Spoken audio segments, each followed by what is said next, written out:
What's up, boys? It's Cade. So I hope you guys are still enjoying the intro. I hope it doesn't get old over 12 wars. I've got a bunch of other tracks I want to use, but I want to kind of use these as long as I possibly can.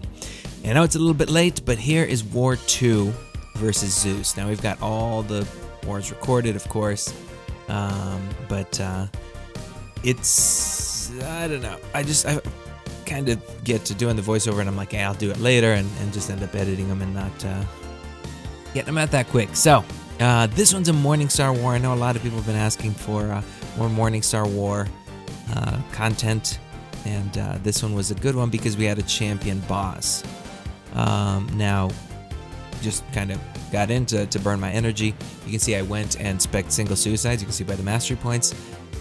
And I'm getting ready to go with her. Now, the problem with Morningstar, with suicides, even at low souls, is, you know, a champ like this that gains furies, be hitting pretty hard once they do, and so it's the problem is getting to S3. It's really nice to have the guillotine synergy, because you get the extra soul, and then it's nice to have the Mephisto synergy for anybody that doesn't know what they do, because you start with 1 bar of power. Had I not had Mephisto there, I would have had to take block damage to get to the S3. Now, it's not usually a problem, but this, you know, it's an R5. I'm boosted, not too heavily. I don't boost attack if it's a cosmic like this generally, but it can be sketchy getting that soul, especially with boosted attack from suicides. So, pretty simple. We're up to 3 souls. We are now, man. Whenever I'm on the left side, I've seldom been. I used to, Season 3, I used to be on the left side all the time. This season, or these past couple seasons, whenever I'm setting her up, generally I feel like I'm setting her up on the right side. I always forget just how many nodes are on this left side, and so I ended up wasting at least 1 boost there, knowing full well that, I mean, not realizing that, oh yeah, we gotta wait for everyone to get to full energy, and if I want to go on the same set of boosts, but this was a special lock one. We're not capturing a soul here, but that's that. That's the kind of the big planning that has to go into her is you got to watch out for the special lock one nodes, and you have to kind of I've said this before, but kind of work around the first 2 nodes or the first 2 souls and make sure you're not getting yourself into a bad situation. He Brock's Fury there, attack goes way up. We lose a little bit to recoil, but I really honestly don't mind. When I use Iceman or anyone like that, I still have to use those potions anyway. So now what happened here, somebody accidentally took a fight. I was supposed to be at 4 souls for Medusa there. Somebody accidentally took a fight, and so one of the Corvuses ended up taking Medusa. Not that Morningstar can't do it at 3 souls. She absolutely can, but it's so nice on counter tactics to have the block proficiency. And so the Potatoes, our PG leader, was like, oh, you just made a judgment call to have somebody else take it, and they Corvus does very well there, obviously with the unblockable SP2s, and so ended up skipping that one. And this is the next morning. I'm trying to still do the fast-paced edit without rushing it too much, but this was the next morning. I was fully boosted for the champion boss. Now I have to capture my last 2 souls here, which is not a problem. Usually capture them kind of before 27, or at least most of them. But this is just a Rhino. We just, you know, get to SP3 quick. The SP1 really helps, and then go from there. Always love when they proc Fury. I'm at Sig 175 right now with her. Kind of want to take her to 200, but really, damage does become an issue when you're talking about replicating Fury. So I don't know. I've been popping my Mystic Stones into R5 Voodoo for the prestige. Now Dap was kind enough. We were sharing the path here. He was kind enough to kind of go ahead of me and scout a lot of these nodes. Just because I have to go back and forth, and I'm on the iPad scouting. Otherwise, you see me switching pages. Sometimes on the phone, sometimes on the iPad, using the Scouter Lens bot to get them done. And it's a lot easier if someone's, you know, kind of feeding you energy to do that. Now, I wasn't even planning on switching him here at 4 souls because the perfect block, you've got so much block proficiency. This guy's kind of super saucy. He just I get really quick. Get back to Veno corner. I'm like, yeah, maybe I should have switched him. But it's fine. I mean, you've got the really long parries. I still have to get obviously my my last soul here, and I'm just kind of parrying and slow playing.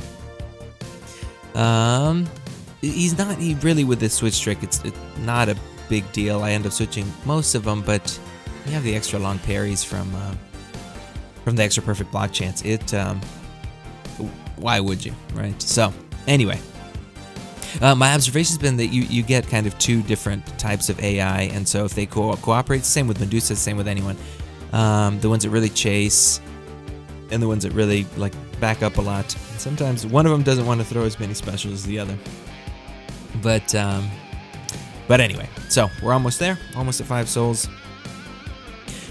Boom. I wish they would show the 5 soul thing as you capture it. Obviously, you had it if the timer was still on, but I wish they would show it within the fight, because it could be confusing for some of the players who are new to Morningstar. What do we expect here, man? This is the problem with being 2 weeks off of doing these war videos. Oh, for some reason I thought Mephisto. This is not Voodoo's nice because you get free regen. Like anybody that does that, you get the. Of course, wait, where's the... Is this it's probably a graphic thing? Where's the poison? That's weird. It's probably a weird graphics glitch. I'm certainly still... Oh, no, I forgot to spec.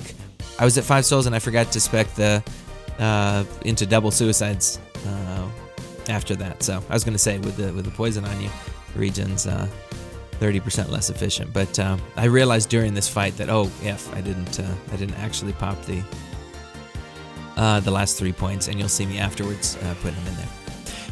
Still hits pretty hard even without, and pretty straightforward. Voodoo's pretty. The only thing that can happen is maybe if you dash weird, you can get caught in the L1, but that happens once every like 1,000 Voodoo fights maybe. Just a miscalculation or something. But anyway, and then final one. I think I do finally pop. Yep, I put those last 3 points in.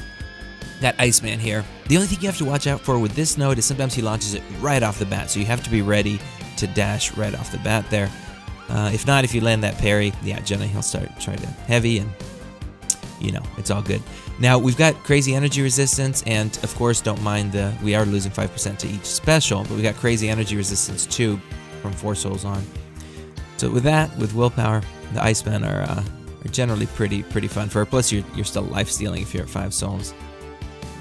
Really not a big deal. Now, after this, we're gonna have dude, those L1s. Those L1s are the best. Once you run her with suicides, once you, of course, staying out of Liquid Courage until you actually end up getting your 5th soul. It spoils you, man. She hits so hard even without, once you build her up, but with. And again, it's because I run Iceman the same way, because you run all those champs that you still have to pot up during the map. It's really not a huge thing. I don't mind the health lost for the extra getting out of the fight quickly. Those are kind of the 2 things I try to do. Be as safe as possible and get out of the fight as quickly as you possibly can. So this one, this has got to be an R5. I didn't even look, but yeah, it's got to be an R5. Archangel. I've heard other people say this. I don't know why people place him here, but I guess these mini boss nodes at the end of the map are just not. They're not that great or that tough of fights, generally speaking. Things can happen certainly, but people I guess want to use their tougher defenders sometimes on the other nodes. But with a perfect block, generally I'm trying to push the L2. Sometimes you'll see me stopping my combo short of the L1, and then just I'm wanting to push to the L2. Not that you need to, but it's kind of nice. I know some people maybe struggle with the cadence of the L1 on that second dash in that second one, but for these unblockables, you just have to dodge the punch, really. So that's that for this dude after this L1, and then we have champion boss. Now I faced many, at least 2. I've taken at least 2. Dream has taken at least 2 champion bosses. This one was supposed to be a pretty straightforward fight. Unfortunately, this has been my only death this season so far, knock on wood. Spoiler, sorry. it ended up, and that's part of the reason I didn't want to do the video right away, because of Maze. I had it in my head, and it's not the same for Maze. That one was so beefy. I was like, let me wait him out a little bit more. Just wait out his combo some, because obviously at 20 combo, 40 combo, his charges drop. He builds them up, and his charges drop. If his charges drop, you don't have as much to nullify with her. And so the mistake I made in this fight was really kind of waiting him out to try to get more charges with him. And it's such a straightforward fight in war with Morningstar. It really got to me. I had to launch this L2 early because he didn't have it. And then I was like, well, let me just kind of wait it. From here on out, I never have an L2 when I need it, because except for maybe that one, but still the Unstoppable had expired. And I'm in the corner. It's not generally, I should have maybe launched an L1 to create some space there. Should have had an L2 here, don't have the L2 yet. I played this entire fight from in the corner, and it's all because I kind of wanted to slow play instead of just prioritizing the spacing. I wanted to slow play it. And it's fine so far, but you'll see it gets, after missing this, I'm out of invulns, of course, where most of us are out of 3-minute boosts. You don't need it for this fight, but it's nice to have as insurance. And now I'm up against the wall, trying to bait his L2, which the losing proposition if he doesn't want to throw it. So you can see there, I had to do something. I launched his L1, then I launched another L1 just to try to cut off his animation. Just wasn't enough. He gets the L3 off, and that's all she wrote. So this music ended up being the soundtrack to him kicking my butt. Instead of me kicking his, but it's demoralizing. I know for 2 hours after a death like this, I just really don't want to talk to anybody. But especially since it should have been so straightforward, and it's always been so straightforward. But you make these mistakes, you learn from them, and it helps you to kind of see what could go wrong next time and prevent it from happening. GG's to Zeus. That was the final death count. That brings us to 2-0. I hope that you guys enjoyed. I hope you'll stop in for the next war video, and I'll see you in the next one. Oh yeah, and subscribe.